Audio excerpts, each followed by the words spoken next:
जिस वक्त भारत का सूर्य मिशन आदित्य L1 लॉन्च हो रहा था, उस दिन हर भारतीय की आंखों में उम्मीदों का सूरज उग रहा था। देश के पहले सोलर मिशन आदित्य L1 को भारतीय अंतरिक्ष अनुसंधान संगठन यानी इसरो ने 2 सितंबर 2023 को श्रीहरिकोटा से लॉन्च किया था। दुनिया भर के लोग इस ऐतिहासिक पल के साक्षी बने थे, लेकिन किसी को अंदाजा नहीं था कि उस वक्त इसरो प्रमुख एस सोमनाथ कैंसर जैसी जानलेवा बीमारी से जूझ रहे थे।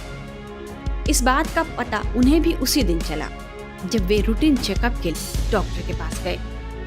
हालांकि कैंसर होने की बात सुनकर भी सोमनाथ घबराए नहीं और समय पर अपना इलाज शुरू करवाया।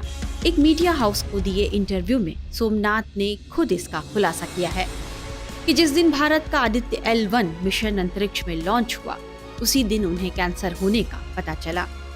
मीडिया से एक बातचीत में सोमनाथ ने यह पुष्टि की है कि जांच के दौरान शरीर में अनियंत्रित कोशिकाओं की वृद्धि के बारे में पता चला, जिसके आधार पर कैंसर का इलाज किया गया।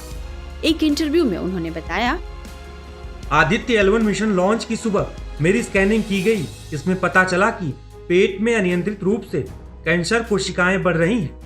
मिशन लॉन्च के बाद मैं चेन्नई गया, वहां दोबारा स्कैनिंग की गई और कई जांच की गई। रिपोर्ट से पता चला कि ये वंशानुगत रोग है। डॉक्टर्स ने ऑपरेशन की सलाह दी। डॉक्टर्स की टीम ने कैंसर की सर्जरी और फिर कीमोथेरेपी की। इसी इंटरव्यू में इसरो चीफ ने आगे कहा, ये मेरे और परिवार के लोगों के लिए काफी हैरान कर देने वाली स्थिति थी, पर इलाज ही इसका एकमात्र तरीका था जो समय पर होना भी जरूरी था। निश्चित ही ये मेरे और परिवार के लिए कठिन समय था और मेरी सहयोगियों के लिए किसी सदमे से कम नहीं है।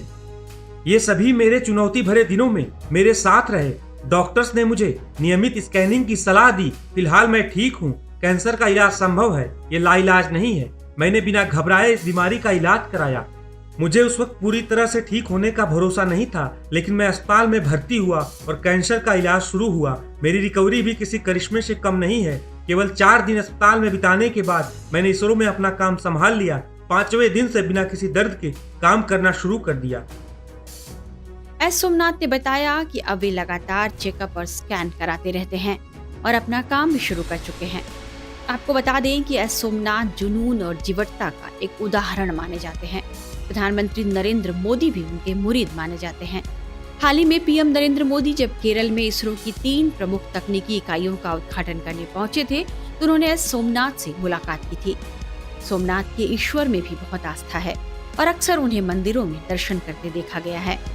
एस सोमनाथ की कहानी उन लाखों लोगों के लिए एक प्रेरणा की तरह है जो कैंसर जैसी गंभीर बीमारी से जूझ रहे हैं। सही समय पर शुरू हुआ इलाज, जीवन के प्रति सकारात्मक सोच और अपने काम के प्रति एक जुनून ही था जिसने चुनौतीपूर्ण समय में भी एस सोमनाथ को कमजोर नहीं पड़ने दिया और वे कैंसर से लड़कर अब अपनी सामान्य जिंदगी में लौट चुके हैं। For more of such videos, do like, share and subscribe to ET Now Swadesh.